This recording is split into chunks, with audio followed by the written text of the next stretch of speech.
Ito ang kwento ng kaibigan ko. Ang kwento ni Marita. Si Marita ay kilala sa isang maliit na baryo sa probinsya namin dito sa Bicol. Bukod sa pisikal na magandang anyo niya, napakabait nito at magalang sa lahat. Sobrang ganda din niyang kumanta, kaya maraming nahuhumaling sa kanyang mga binata. Pero ang focus niya ay ang kanyang mga magulang at pag-aaral. Isang araw, may naikwento siya sa akin na may isang lalaki na halos kasing edad namin na laging nag-aabang sa kanya sa labas ng school nang niningiti siya. Pero di niya ito pinapansin. Hanggang isang araw, magkasabay kaming umuwi ni Marita, ngunit napakalakas ng ulan at walang masasakyang tricycle. Wala din kaming baon na payong. Naghihintay kami na tumila ang ulan, pero mukhang matatagalan pa bago ito mangyari. Maya-maya, may napansin akong lalaki sa labas ng school namin. Nakapayong ito na puti at nakatayo lamang sa labas, parang may inaantay. Sinabi ko kay Marita, "Marita, may lalaki sa labas oh. Makipayong tayo habang naghihintay ng masasakyan." Nung una, ayaw ni Marita dahil nahihiya siya. Pero dahil sa pamimilit ko at kasi nagiging madilim na, pumayag na din siya. Agad-agad kaming tumakbo papunta sa lalaki sa labas ng gate. "Manong, pwede po bang makipayong habang naghihintay kami ng masasakyan? Wala kasi kaming dalang payong eh," ang sabi ko. Nang makita ko yung lalaki, parang na-hypnotize ako sa kagwapuhan nito. Parang itong Kastila ang itsura, napakaamo ng mukha, matangkad at matipuno. Ngumiti ito sa amin at sinabing okay lang daw. Habang nag-aantay kami ng masasakyan, hindi ko maiwasang magtanong, Ngayon lang kita nakita dito ah. Bakasyonista ka ba?" Medyo matagal siyang sumagot at nakatitig lamang kay Marita na hindi naman pinapansin ang mga tingin ng lalaki. "Hindi, taga-kabilang ibayo ako. At sinasadya ko talagang pumunta dito dahil may gusto akong makita." Sabay tingin kay Marita na parang gustong ipahiya. Medyo nakilig ako at sabay kalabit ko kay Marita, "Huy Marita, ikaw pala ang dahilan." Ngunit hindi kumibo si Marita na parang hindi siya komportable. Maya-maya pa may dumating na tricycle. "Uy Pogi, alis na kami ha. Salamat sa payong mo." Ngumiti lamang ito at sinabing, "Hanggang sa muli Marita." Tinutukso ko si Marita habang kami ay bumabiyahe at sinabi niyang yun nga yung lalaking laging nag-aabang sa kanya at niningiti siya. Kaya hindi siya komportable dahil natatakot siyang umibig. Lumipas ang mga araw at may naikwento sa akin si Marita na madalas na daw niyang napanaginipan yung lalaki at hindi mawala ang mukha nito sa kanyang isip. Sabi ko, "Baka crush mo siya," sabay tukso. Ngulit masyadong malalim ang iniisip ni Marita at walang kariak-riak. Kaya't iniba ko na lamang ang usapan. Isang gabi, naghapunan ako sa bahay ni Marita at napadungaw ako mula sa bintana. Nakita ko ang lalaking nakaputi at nakatayo sa labas ng bakuran nila Marita. Nung una, inisip ko na kapitbahay lang namin. Pero nang makita kong siya iyon, natataka ako kung anong ginagawa niya doon sa ganitong oras. Habang hindi pa napapansin ni Marita ang lalaki, lumabas ako upang kumprontahin siya. "Anong ginagawa mo dito? Paano mo nalaman ang bahay ng kaibigan ko?" tanong ko sa kanya. Hindi siya sumalita, kundi nakatitig lamang sa bahay ni Marita. Medyo nawiwirdohan ako kaya inulit ko ang sinabi ko. "Hoy, Pogi, bakit ka andito? Anong ginagawa mo dito? Kapag nakita ka ng mga magulang ni Marita, patay kang bata ka." Tinignan niya ako at sinabing, "Pakisabi kay Marita, ang pangalan ko ay Alex, ang mapapangasawa niya. Sa 3 linggo ng Nobyembre, susunduin ko siya at mamumuhay na kami."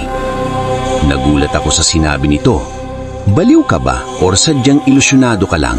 Hindi ka nga kilala ng kaibigan ko. Asawa agad-agad?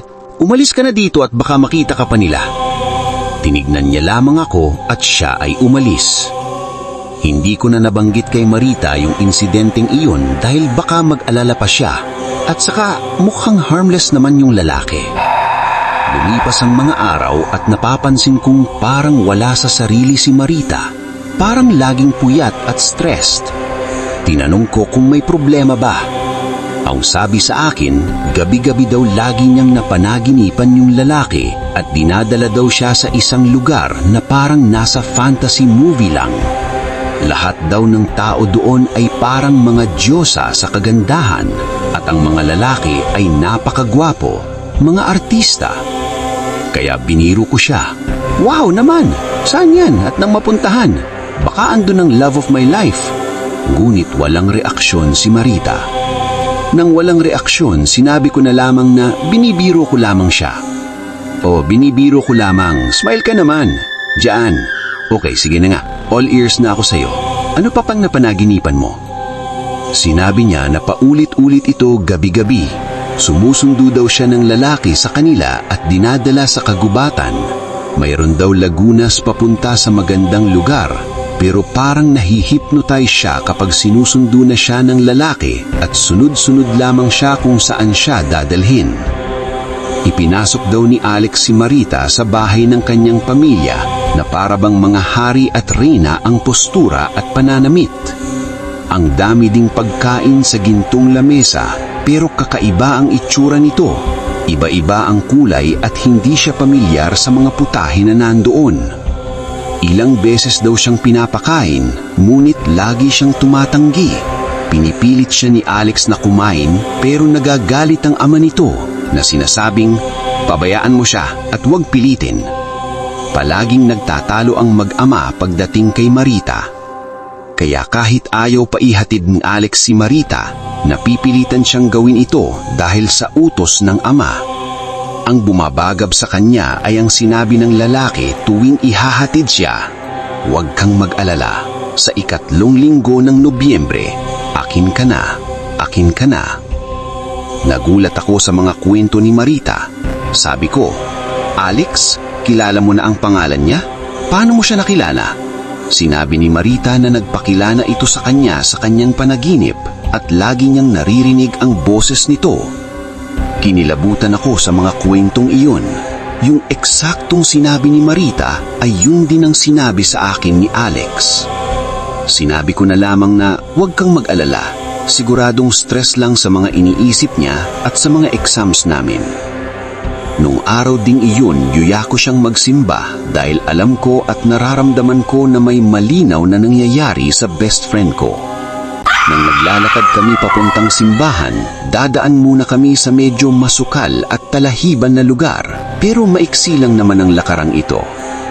Biglang lumakas ang hangin at sinabi ni Marita, andito siya, naririnig boses niya, tinatawag niya ako.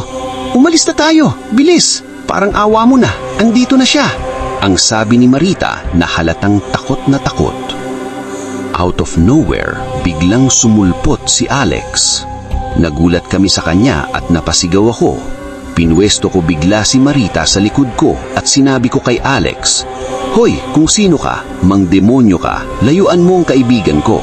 Huwag kang makialam, huwag kang mangingialam sa aming pagmamahalan dahil pagsisisihan mo lang ang ginagawa mo.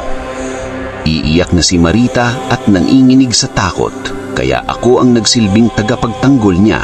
Kahit deep inside, takot na takot ako.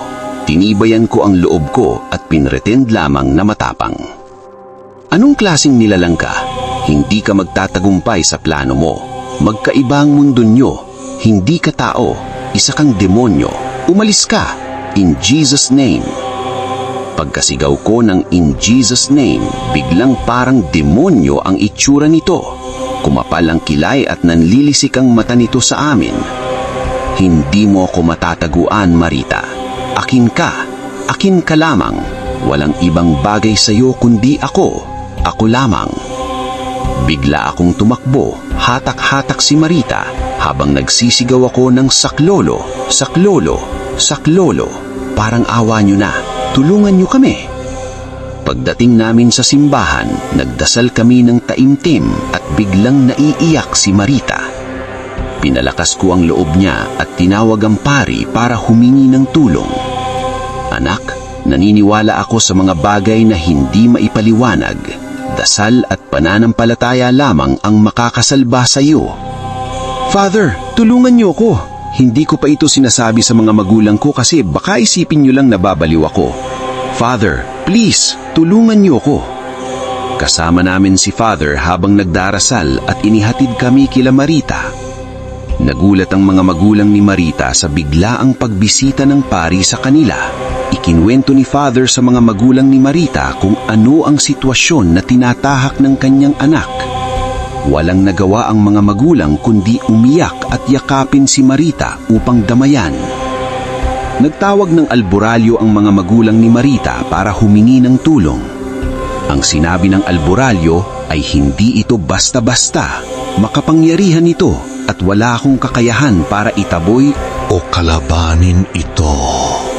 Ang maipapayo ko lamang sa inyo ay maglagay kayo ng asin sa paligid ng bahay niyo para hindi ito makapasok. Mag-insenso kayo gabi-gabi ng 6:00. Isang gabi, habang natutulog si Marita, narinig na naman niya ang mahiwagang tinig.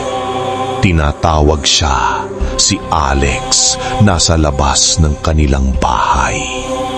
Muli na naman itong ginagambala ang kaibigan ko. Marita, Marita, Marita. Parang wala sa sarili si Marita at dahan-dahan itong tumayo sa kanyang kama upang lumabas at puntahan ang tumatawag na engkanto. Marita, Marita, Marita. Ipagpapatuloy po natin ang kwentong takutan at kababalaghan sa susunod na upload na mas kahindik-hindik at kapanapanabik na yugto ng buhay ni Marita. Ano nga ba ang mangyayari kay Marita ngayong wala na silang laban sa nilalang na ito? Abangan po natin sa susunod. Hanggang sa muli, paalam.